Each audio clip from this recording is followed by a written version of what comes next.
Hi students, तो इस video में हम लोग बात करने वाले हैं रेस्पिरेशन। यस, रेस्पिरेशन क्या है? रेस्पिरेशन क्या है? क्या ब्रीथिंग, ऑक्सीजन को अंदर ले जाना और कार्बन डाइऑक्साइड को बाहर ले आना ही रेस्पिरेशन कहलाता है? नहीं, ये रेस्पिरेशन नहीं है। रेस्पिरेशन में होता क्या है कि ऑक्सीजन हमारी बॉडी के अंदर में जाएगा, एक्सचेंज ऑफ गैसेस होगा, लंग्स में होगा, टिश्यूज में होगा, और फिर वहां से जो वेस्ट प्रोडक्ट गैस है लाइक CO2 वो बॉडी से बाहर आएगा। तो ये लॉन्ग प्रोसेस जो है इसे ही हम लोग कहते हैं रेस्पिरेशन। यस, तो देखते हैं रेस्पिरेशन का डेफिनेशन क्या होता है। It is a biochemical process in which energy is released from the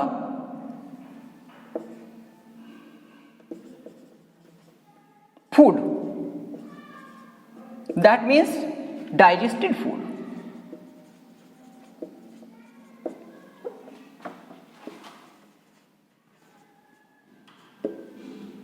Yes, it is a biochemical process और इससे एनर्जी रिलीज होगा, ये समझ के बाहर है।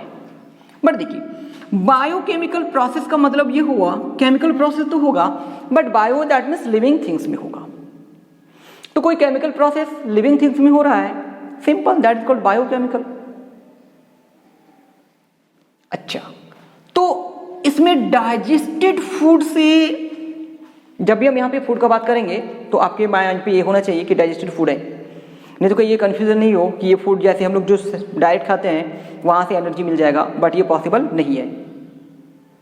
तो एनर्जी रिलीजिंग होने के लिए रेस्पिरेशन का रिक्वायरमेंट है। दैट मीन्स होता क्या है, ये है food, yes, no confusion, digested food, yes.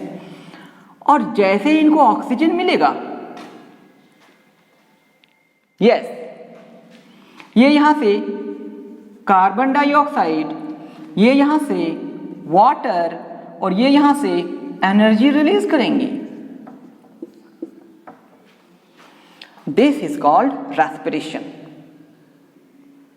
तो रेस्पिरेशन क्या हुआ, अब आप समझ गए होंगे कि फूड से यदि हम लोग का रेस्पिरेशन नहीं होगा तो हम लोग कितना भी ना खाएं, हमें बॉडी में एनर्जी नहीं मिलेगा। बॉडी में एनर्जी के लिए ये जो रेस्पिरेशन सिस्टम है ये काम करना चाहिए। तो आप समझ गए होंगे कि रेस्पिरेशन क्या है। यस, अब हम लोग देखेंगे कि रेस्पिरेशन के जो टाइप्स हैं। Yes, there are 2 types of respiration.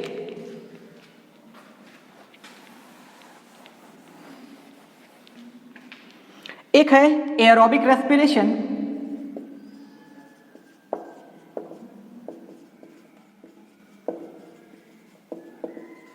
और एक है anaerobic respiration.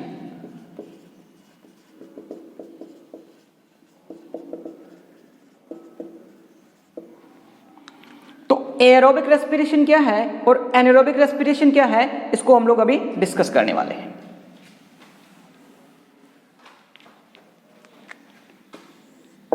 The respiration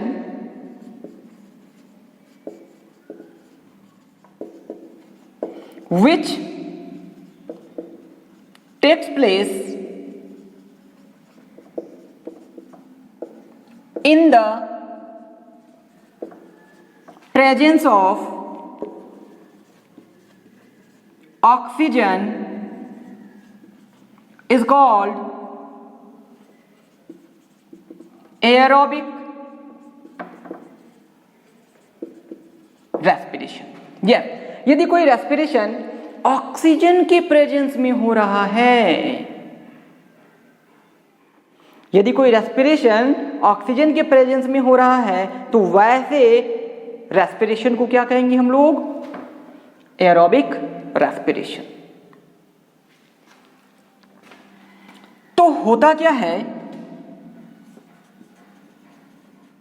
glucose का होता है ग्लाइकोलाइसिस।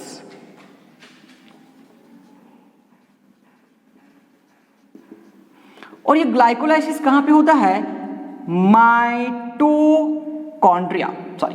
साइटोप्लाज्म। यस, अब समझ गए होंगे कि यदि कोई सेल है तो सेल के अंदर ये न्यूक्लियस है और ये वाला पोर्शन जो है वो साइटोप्लाज्म है। तो ये ग्लूकोज जो है वो पायरुविक एसिड और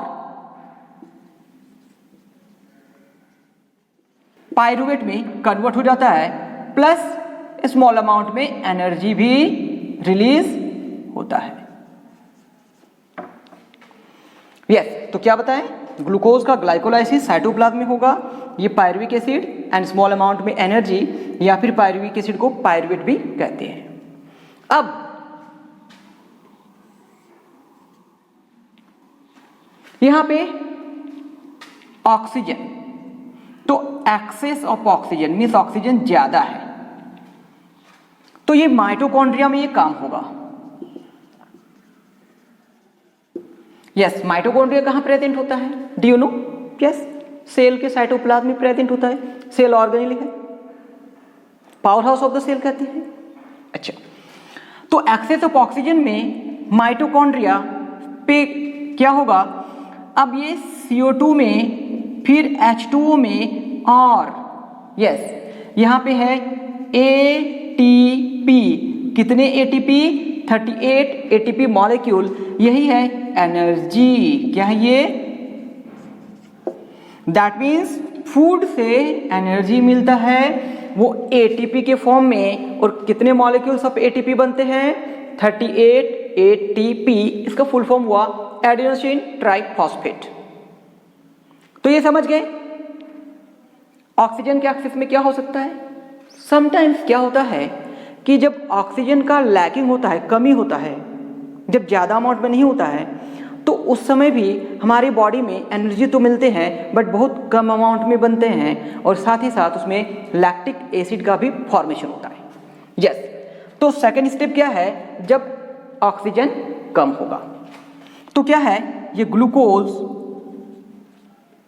का होगा ग्लाइकोलाइसिस। कहां पे होगा? ना साइटोप्लाज्म पे। और क्या बनाने वाले हैं? ये pyruvic acid plus energy small amount में पायरुवेट। यस, अब इनको क्या है ना, ऑक्सीजन कम मिल रहा है, तो क्या लिखते हैं हम लोग? Lack of oxygen. देखिए क्या लिखे? Lack of oxygen, absence of oxygen नहीं, lack of oxygen. That means oxygen का कमी है, ऑक्सीजन का कमी है। तो ये कहां पे होगा? माइटोकॉन्ड्रिया पे। एक्चुअली में ये मसल सेल्स पे काम करता है।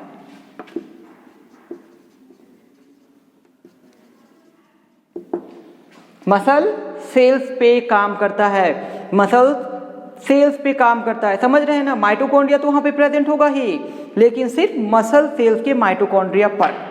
Okay, sorry. तो यहां पे क्या बनेगा? लैक्टिक एसिड, और क्या बनेगा? 2 ATP। यही है एनर्जी, यही है एनर्जी। और एक चीज आपको बताते हैं, ये लैक्टिक एसिड का जब एक्युमुलेशन होता है, बॉडी में जमा होता है, तो वहां पे क्रैम्प्स, मतलब उसमें खिंचाव आने लगता है।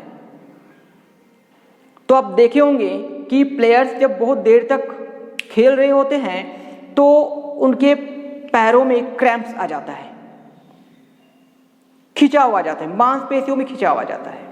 तो उसका एक ही रीजन है, ये लैक्टिक एसिड का एक्युमुलेशन होना, जमा होना। अब इसे हटाने के लिए वार्म वाटर का यूज कर सकते हैं, या फिर थोड़ा बहुत एक्सरसाइज करने से वो फिर चला जाएगा। तो समझ गए हैं कि एरोबिक रेस्पिरेशन में होता क्या है। चलिए अब हम लोग आते हैं एनारोबिक रेस्पिरेशन। यस। अब हम लोग आते हैं एनारोबिक रेस्पिरेशन में। तो एनारोबिक रेस्पिरेशन में क्या होता है?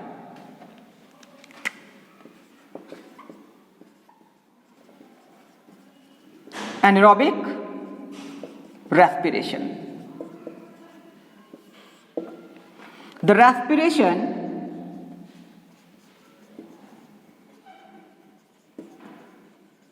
which takes place in the absence of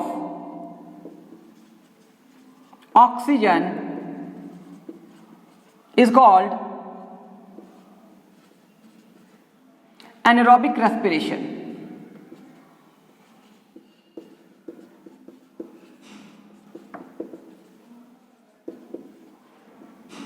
चलिए इनका रिएक्शन देख लेते हैं। तो क्या है ग्लूकोज,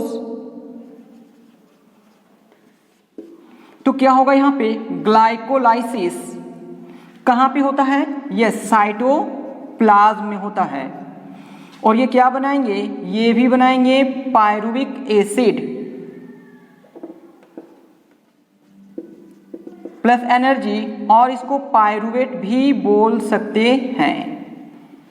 अच्छा, ये क्या होगा? लैक ऑफ ऑक्सीजन नहीं, यहां पे अब्सेंस ऑफ ऑक्सीजन होगा। अब्सेंस ऑफ ऑक्सीजन का क्या मतलब हुआ कि यहां पे ऑक्सीजन है ही नहीं। तो जनरली ये यीस्ट में होता है एंड कुछ बैक्टीरिया में भी होते हैं। यहां पे क्या बनेगा? Yes, ethyl alcohol. और क्या बनता है? CO2। और क्या बनता है? 2 ATP। मीन्स यहां पे एनर्जी बहुत कम अमाउंट में बनता है। तो एक बार फिर से इसको पढ़ लेते हैं हम लोग। The respiration which takes place in the absence, yes, in the absence of oxygen is called anaerobic respiration. वैसा रेस्पिरेशन जो अब्सेंस ऑफ ऑक्सीजन पे हो रहा है, यस, क्या कहते हैं उसको? Anaerobic respiration. Glucose that means digested food से आया हुआ है, ग्लाइकोलाइसिस होता है साइटोप्लाज्म में, ये पायरुविक एसिड एनर्जी या फिर पायरुवेट में कन्वर्ट हो जाता है। अब्सेंस ऑफ ऑक्सीजन जो जनरली यीस्ट में होता है, और इसका जो एंड प्रोडक्ट है ethyl alcohol CO2 and ATP, yes, 2 molecule of ATP जो एनर्जी है। तो स्टूडेंट्स, यदि आप लोगों को ये वीडियो अच्छा लगे तो लाइक शेयर जरूर कीजिएगा, साथ ही साथ इस चैनल को सब्सक्राइब भी जरूर कीजिएगा।